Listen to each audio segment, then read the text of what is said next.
മഞ്ഞ് വിരിഞ്ഞ പൂക്കൾ എന്നൊരു സിനിമയ്ക്ക് ഫാസിൽ ഇതേപോലെ തന്നെ ഷൂട്ടൊക്കെ കഴിഞ്ഞ് വന്ന് ചന്ദ്രമോഹനെ വിളിച്ചു, ശങ്കറിൻ്റെ വോയിസ് ഒന്ന് ടെസ്റ്റ് ചെയ്തു, ഓക്കെ ആയിരിക്കുന്നു. അപ്പോൾ ഡബ്ബിങ്ങിന് വേറൊരു ദിവസം വിളിക്കാം എന്ന രീതിയിൽ വിളിക്കുന്ന സമയത്താണ് ഇദ്ദേഹത്തിന് അന്ന് മറ്റെന്തോ ഒരു ഗൾഫിലോ വേറെ ഏതൊരു വിദേശ രാജ്യത്ത് യേശുദാസിൻ്റെ ഒരു ഗാനമേളയോ കച്ചേരിയോ അത് റിലേറ്റഡ് ആയിട്ടുള്ളൊരു പ്രോഗ്രാം, ഇദ്ദേഹം അതിൻ്റെ ഒരു കോർഡിനേറ്റർ ആയിരുന്നു എന്നാണ് എൻ്റെ അറിവ്. അങ്ങനെ അദ്ദേഹത്തിന് അന്ന് പോകേണ്ടി വന്നുകൊണ്ട് ഈ മഞ്ഞ് വിരിഞ്ഞ പൂക്കൾ ഡബ് ചെയ്യാൻ പറ്റിയില്ല. അപ്പോൾ മഞ്ഞ് വിരിഞ്ഞ പൂക്കളുടെ റിലീസും കാര്യങ്ങളൊക്കെ ഫിക്സ് ആയിട്ടാണ് ഇദ്ദേഹത്തെ വിളിക്കുന്നത്.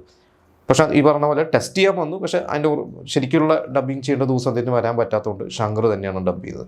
അങ്ങനെയാണ് ആ ഒരു സിനിമ ശങ്കറിൻ്റെ വോയിസിൽ. പക്ഷേ അവിടുന്ന് അങ്ങോട്ട് പിന്നീട് ശങ്കറിൻ്റെ എല്ലാ സിനിമകൾക്കും ഇദ്ദേഹം തന്നെയാണ് ഡബ് ചെയ്തത്. അപ്പോൾ രസകരമായിട്ട് ഇദ്ദേഹം പറഞ്ഞൊരു കാര്യമുണ്ട്, അന്ന് ഇത് ശങ്കറിൻ്റെ ഓൺ വോയിസ് അല്ല എന്നുള്ളതൊന്നും പ്രേക്ഷകർക്ക് അറിയില്ല. പ്രത്യേകിച്ച് എത്രയോ കാലം സോഷ്യൽ മീഡിയയൊക്കെ വരുന്നത് വരെ പലവർക്കും അറിയില്ലായിരുന്നു. എല്ലാവരും ശങ്കറിൻ്റെ ഓൺ വോയിസ് ആണെന്നാണ് വിചാരിച്ചിരുന്നത്. കാരണം അത് കഴിഞ്ഞ് ശങ്കർ പിന്നീട് അഭിനയത്തിൽ നിന്ന് മാറി പിന്നെ തിരിച്ച് ഒരു ബ്രേക്ക് എടുത്തിട്ട് പിന്നെ അഭിമന്യു പോലത്തെ സിനിമ കിഴക്കുണരും പക്ഷിയിലൊക്കെ വന്നു. എന്നെനിക്ക് കിഴക്കുണരും പക്ഷിയിൽ അതിൻ്റെ സംവിധായകനായ വേണുനാഗവള്ളി തന്നെയാണ് ഡബ് ചെയ്തിരിക്കുന്നത്. അഭിമന്യു എനിക്ക് ഓർമ്മയില്ല.